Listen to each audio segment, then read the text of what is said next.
Joining us on the phones right now, Congressman Jodey Arrington. Good morning, Congressman. How are you today? Chad, good morning, and God bless West Texas. Absolutely. It's great as always to have you on the program, and I guess there's a lot of places we could start, but I wonder. There always seems to be, but it seems to be more so now than ever. Huh? Yeah, there's just never a dull moment. But I want to start with some election stuff. House Minority Leader Kevin McCarthy, he was on with Sean Hannity last night on Fox News, and basically the headline that came away from this is McCarthy warns if GOP doesn't win in November, and he's talking White House on down, Democrats will change the rules of the game, predicted that the Democrats would expand the Supreme Court and add 2 more states. You think he's on to something here if the Democrats were to take everything? Yeah, I mean, I think they've already showed us their hand. That is, their playbook is H.R. 1 through 10. I never dreamed that we would see the reality of socialism in the mainstream of one of the 2 parties, obviously Democrats. So that's already there. You know, as they say, when somebody tells you who they are, believe them. And believe you me, they will use every ounce of their political power, if they were in charge, to ram this through. And as Ilhan Omar says, fundamentally change the America that gave us the freedoms and the prosperity and the security that no other nation has seen. So yes, I do think the stakes are even higher. We have a majority in the Supreme Court, but I don't think that we do on paper, but I don't think we really do, because Justice Roberts has not proven himself to be what he advertised as a constitutionalist. So, Chad, I mean, the courts are still a big part of 2020, and we need at least 1, and we'll probably get 2 Supreme Court justices that President Trump, and we know how committed he is to constitutionalists. He defended his nominees all the way to the bitter end, and probably a lesser president with less of the strength of character and political will would have rescinded those nominations once the mob took control. He didn't let the mob take control like we're seeing in a lot of these cities. But anyway, yeah, there's a lot at stake, and yes, they will do everything to advance their socialist fantasy, which is already written. As we sit here today, what are the chances that Republicans retake the House, and what are the chances in the Senate that Democrats take the Senate? Well, we have, I think it's about 50-50. We're sort of in a little bit of a low, but this ebbs and flows, and, the 4 months is a lifetime in politics.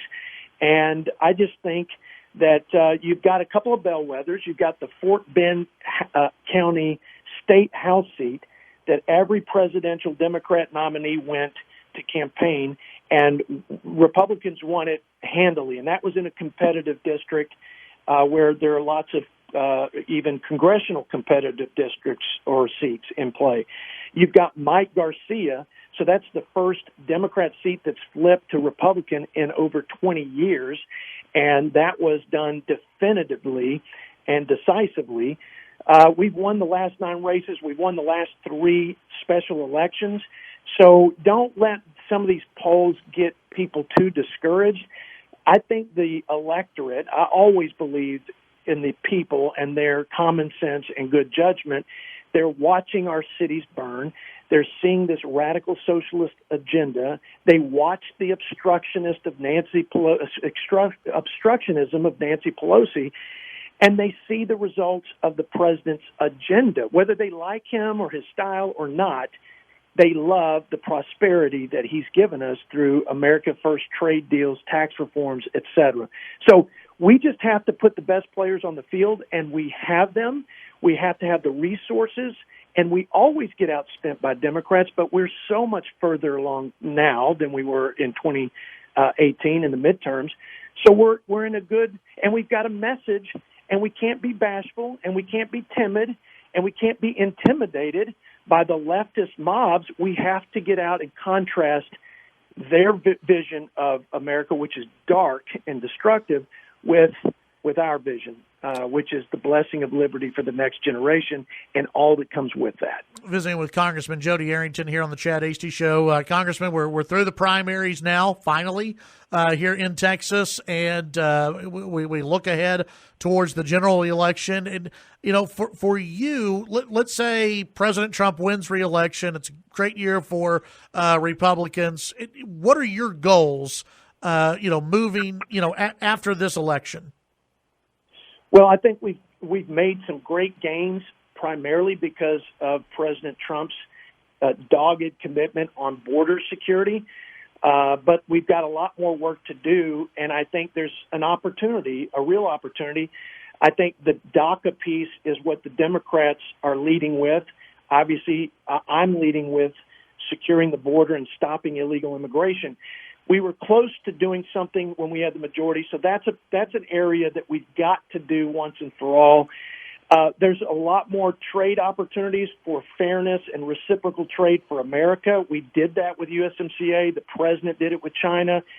We need to do more there. So there's a number of things. I think my biggest passion, I'm working on it now, even as it relates to COVID, we have never seen the debt in the history of this country at the levels that it is today. And it's unsustainable. We've talked about it since I've been elected. And I've got 30 Democrats and 30 Republicans working on reforms that will force us to do what we always wiggle out of, and that is to manage responsibly our spending and bring our debt down. That's going to be something I'm going to be just completely driven. If we get the majority, I'm going to demand that our leaders do something about it instead of just shirking that and losing the fiscal responsibility mantle that we're quickly losing because we're spending amounts that are far greater than even Obama when he was president. So anyway, that's a big concern. Now, I'm going to be a little pessimistic here, okay? And you know me, I'm optimistic. But, the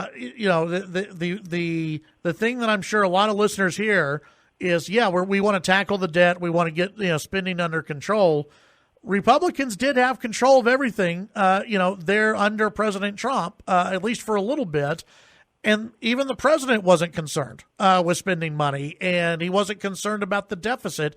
How do you turn around the president of the United States, who, as of right now, I mean, it doesn't seem to me he's that concerned about it?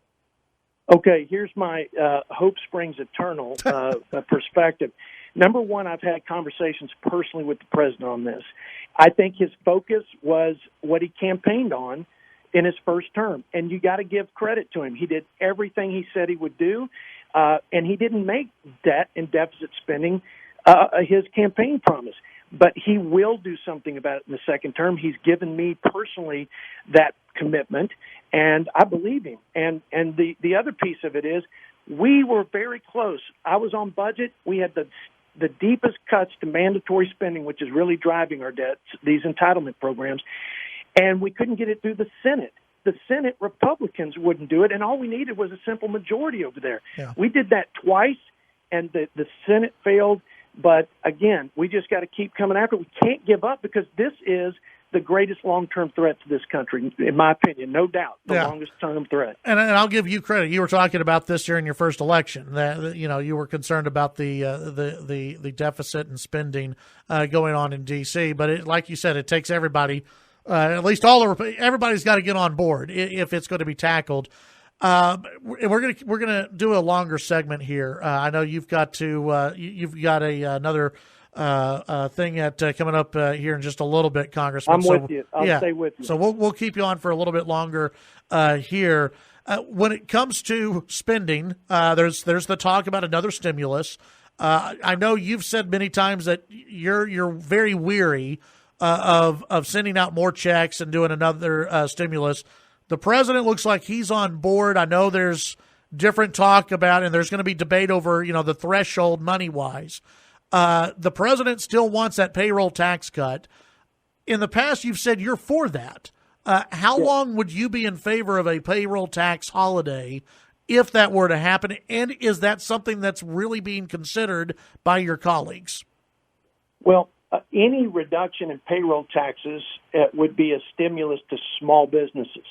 It would also be the freedom to keep more of our money as citizens. So I'm for reducing it, but the payroll tax holiday as a relief mechanism is far, far greater than just sending out a bunch of checks all around the country.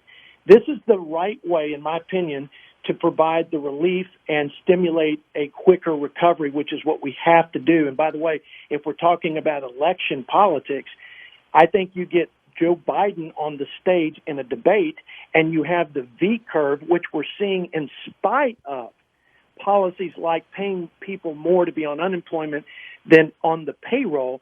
If we continue to see this trajectory, this is why it's so important to open up schools and lean into the opening of our economy in Texas, because we've got to have that trajectory along with President Trump on the stage.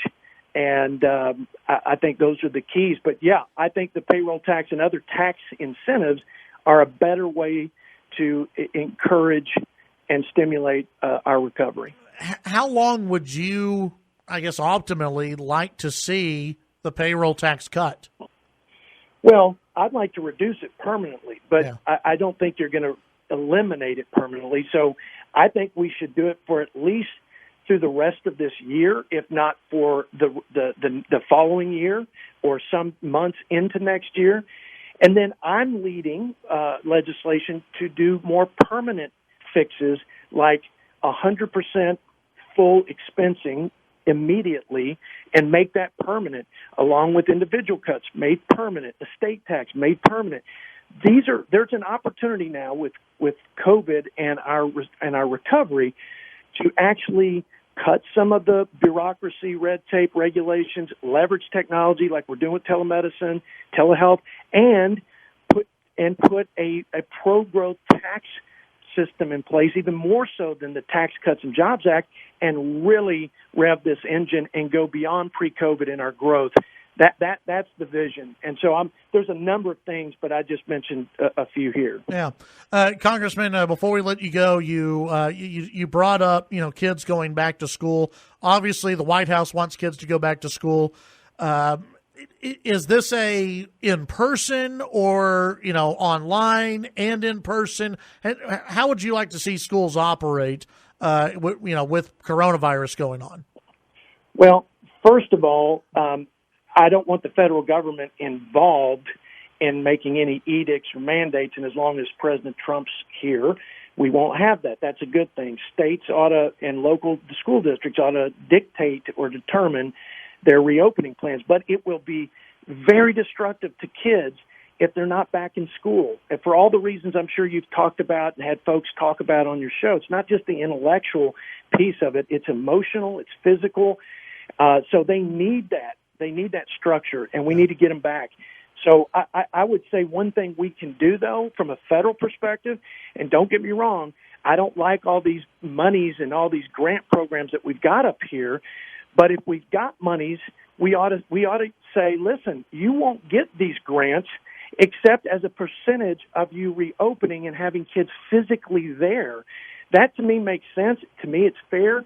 And it provides an incentive for school districts to open. I talked to a guy just yesterday, a friend of mine, out at one of the school districts in the area, and they had a survey. 80% of the parents said, we want our kids back in school.